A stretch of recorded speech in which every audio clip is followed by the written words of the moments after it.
Okay, friends, here we are with Dina, all the way from London.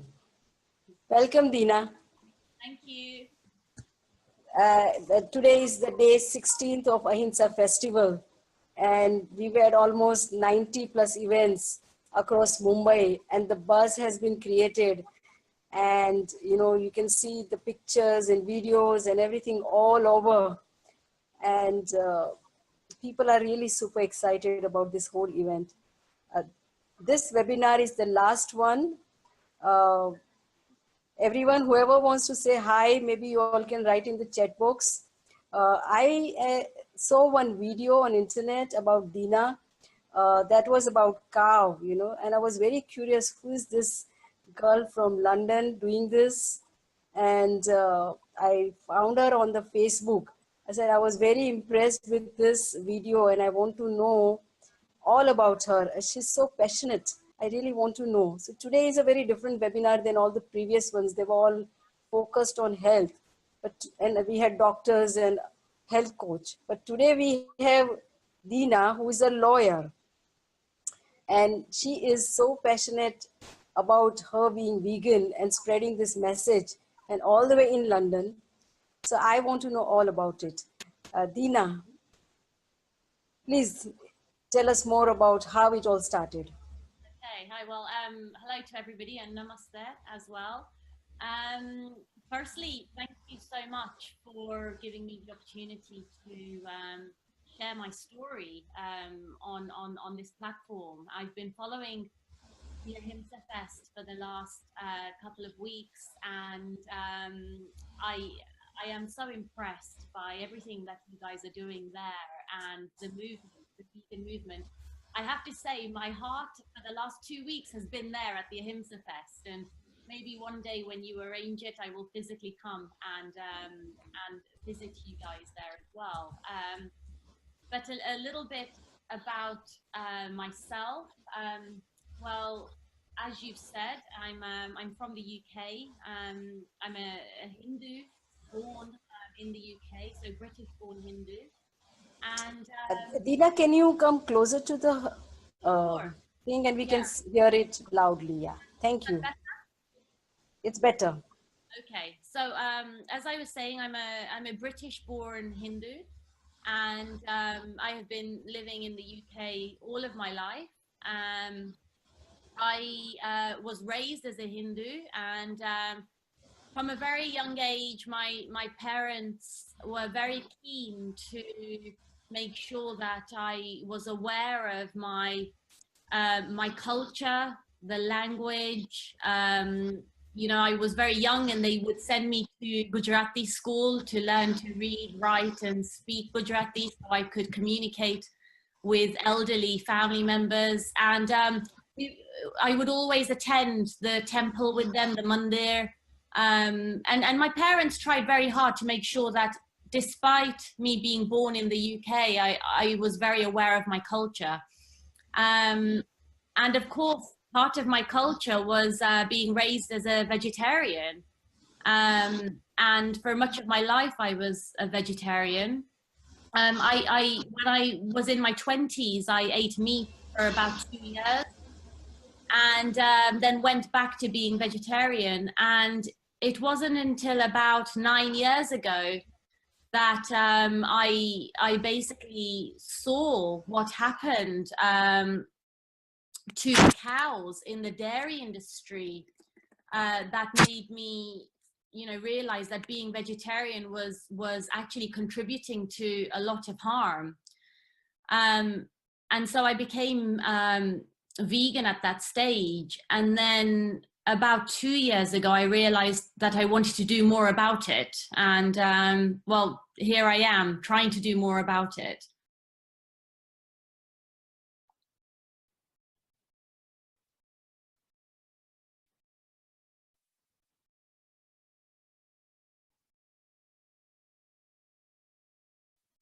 Are there many people of your age also, following the vegan lifestyle?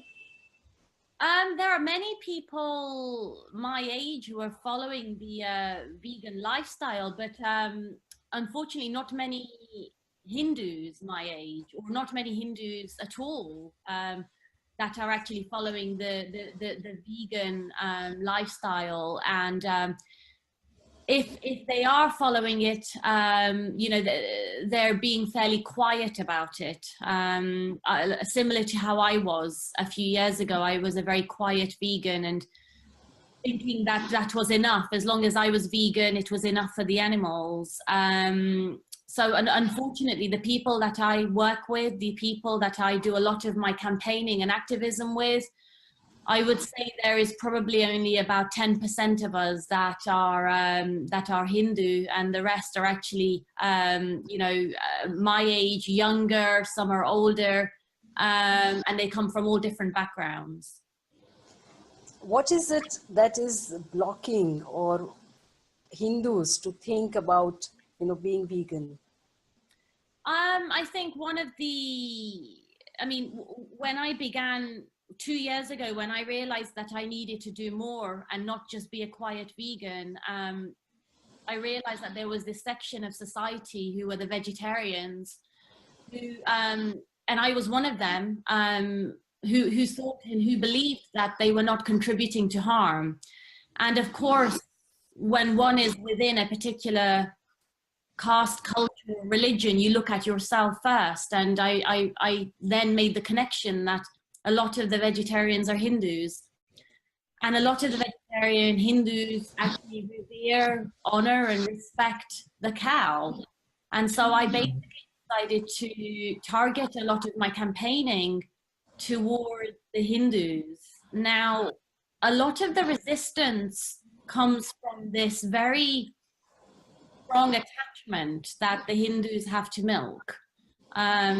Of course, there's a very strong cultural attachment. There's a very strong, what they believe, a religious attachment. I don't necessarily believe there's a religious attachment. I believe it's a very strong cultural attachment. And of course, they refer to Lord Krishna, and all the stories about him loving his milk, his ghee, his butter, and they come from this idea that it is okay to consume something because one of our gods did it, and they don't want to open their eyes up to what the realities are today, and they don't want to think about what would Lord Krishna have done today if he saw what the modern day dairy industry was like right now. Would he have written, you know, would there be stories about him, you know, stealing butter, drinking milk? Would there have been, you know, all these elaborate stories about him and the cow? Or would there have been more stories about him being the protector of cows, and not actually utilizing, you know, the milk, the ghee, the butter for humans, but in fact keeping it for the cows? And I think it would be the latter if Lord Krishna saw the realities today. It's pretty much same here also. They think there is no, you're not killing an animal when you take milk. Right. And there's so much written in Hindu scriptures, holy cow, and cow is, you know, having a lot of gods inside her body, or the Deshi cow has a little hump and she harbors some special sunlight and some special chakra to harbor energy, and it's very holy to drink cow milk. And or there is a concept that cow gives excess milk for us to consume. Right. So they don't see anything wrong, and they think cow ghee particularly. Many of my patients give up milk, but the ghee they don't give up. They just have, oh, I just have a little bit of ghee because ghee is supposed to be excellent. Right. And so they will buy very expensive ghee, and that's the last one, they won't give it up. Right. Yeah. So same struggle here also. Although now the problem over here in India is that we have not many Indian cows, but they're all Jersey cows. Right. And it's a very commercial dairy farming. Sure. And the Jersey cow milk is introduced in the Indian market in last 40 years with the white revolution that we had. And Right. with that, the milk was not so freely available, but now it is. Right. And then even the traditionally the households that were using, you know, coconut milk in making a kheer or something, now they start using, you know, this animal milk.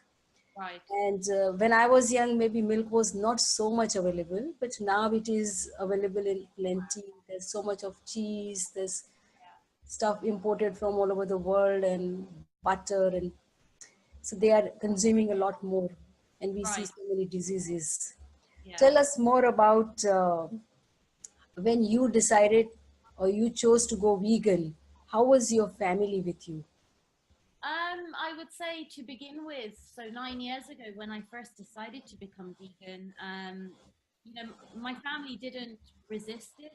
They were very, my mom, you know, who would make all of the dinner and the food, the Indian food, you know, the kheer, the siro, all the savory and sweet dishes. She would always make a little bit separate for me and try to make it vegan, whilst my mom, my dad, and my brother to be vegetarian. And I remember when I first decided to become vegan, you know, sometimes they would joke with me, not in a nasty way, but in a more joking way. I think they maybe saw it that it was like a fad or a temporary thing, or a kind of a fashionable thing.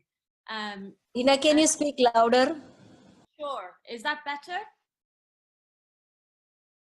Is that better? Better, much better.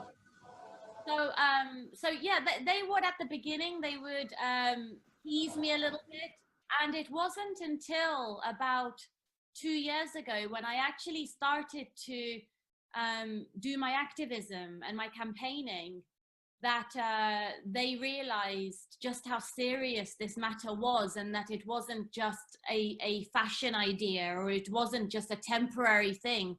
In fact, my family came to one of my talks about a year and a half ago to 2 years. And it was at that talk where they first heard me talk about the realities of the dairy industry. And the title of the talk was Why Being Vegetarian is Not Enough.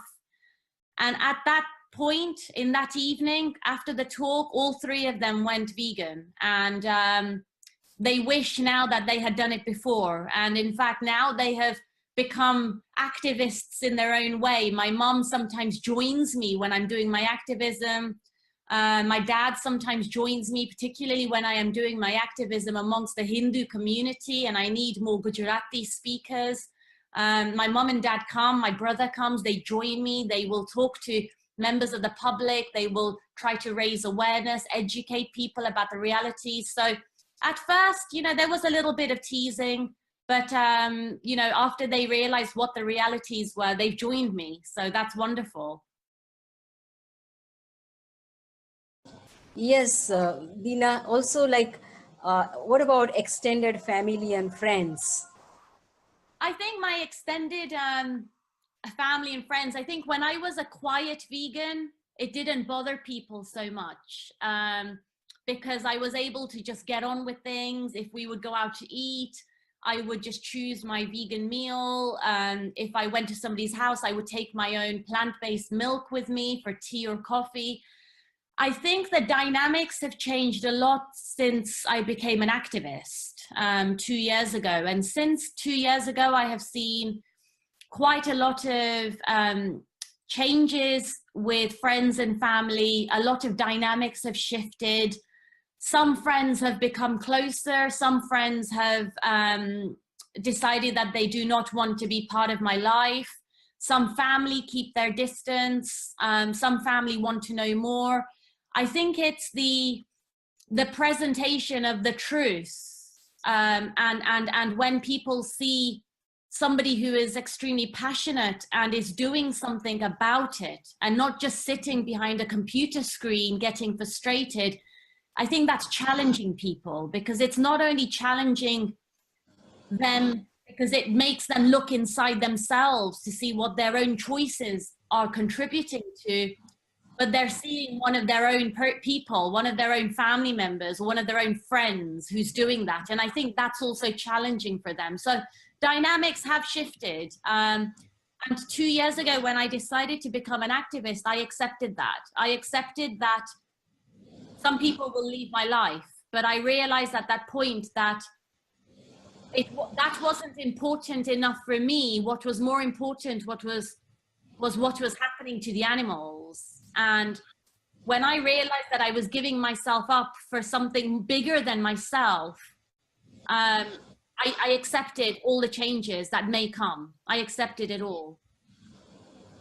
Wow, wonderful. Over here, you know, there are a few stages, like first they ridicule, then they distance, then they resent, then they have other words like, you are strong, so you are vegan. We like all this, our goodies, food to eat. We are foodies. We want to eat all that. We cannot be vegan. Right. They say. But I have the other way around statement saying that I am strong because I am vegan. Right. It's my strength comes because I am vegan. It's not the other way around, that I am vegan because I'm strong. Absolutely. So it's really the other way around.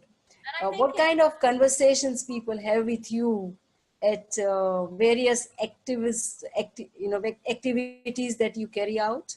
Yeah, so I mean, at the moment, I'm running two strong campaigns. Well, three, in fact, and all three are actually targeted towards the Hindu community. One is the Honor the Cow campaign, where we do a lot of street activism, raising awareness amongst the Hindu community. I have leaflets translated in Gujarati. I have videos in Gujarati. And then the other campaign that I run is this silent circle, where we sit in meditation and we remember all the animals that have died for food.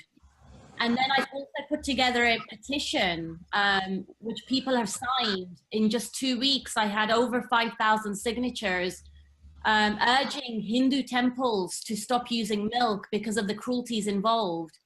And I've had such a mixture of responses. A lot of the people are really unaware of what the reality is of the dairy industry in this country. A lot of them actually do not even realize that a cow has to be pregnant to produce milk. A lot of them do not realize that in this country, the standard process is artificial insemination to get her pregnant, to meet the demands of the consumers.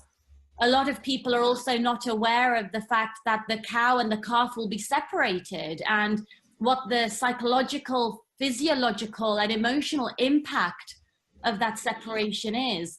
And when we share this information, a lot of people are shocked, surprised, they are saddened by it.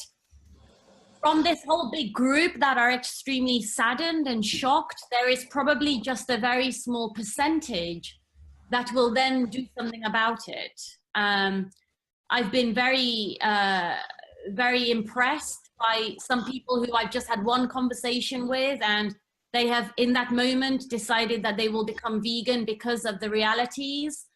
And then there are others who I keep having the conversation with, and it's just far too easy to open their fridge and pull out the milk gallon and pour it in their tea or use it in their rituals, because they are not seeing the pain and the suffering physically, and they do not remind themselves of the pain and the suffering physically. Whereas myself, I see it every day. I see it on Facebook. When I go to the slaughterhouse, I see it there. I see dairy cows going to slaughter. I see their calves going to slaughter. When I go to a farm, I see the dairy cows and how they are treated. So for me, it's a constant reminder. And for some people, one conversation is not often enough, especially when you have the tradition, the religion, the culture, all of that tied into it. It has a very strong hold on the Hindu population here. Yeah, somehow the milk doesn't go out of their mind. Sometimes they don't want to see. We show them a PETA video and horrors of dairy industry in India. Halfway through, they don't want to watch it. Right. They just don't want to connect. Right. You're very disconnected in urban life. You know, a bottle of white looking liquid coming on the table, and Yeah. we think it's uh, must for my health, or must for my living, or must for Right. my calcium.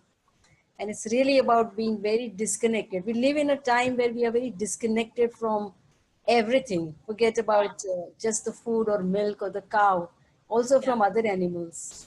Yeah. And And then something why do that we?